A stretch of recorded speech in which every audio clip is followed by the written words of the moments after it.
This is the Lone Creator YouTube. We hope this video helps.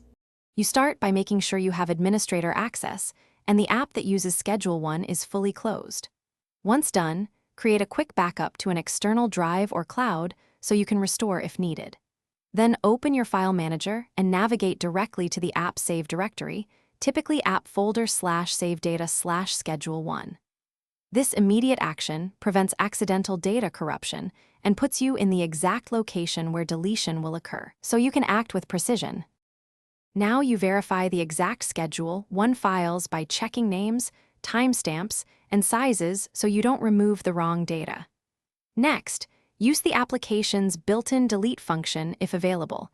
Otherwise, select the files in the File Manager and press Delete to move them to the recycle bin.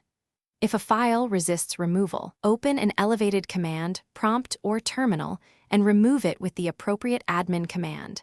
For example, del on Windows or rem on Unix. Finally, empty the recycle bin or trash to complete permanent removal, then restart the application and confirm Schedule 1 no longer appears. If you need the data back, restore the backup you made earlier. Make sure to place it back into the original directory and adjust permissions.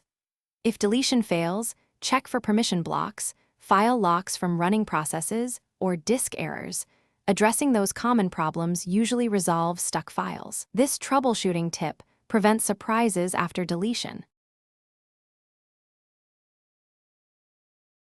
Thanks for watching. Consider subscribing if we helped you.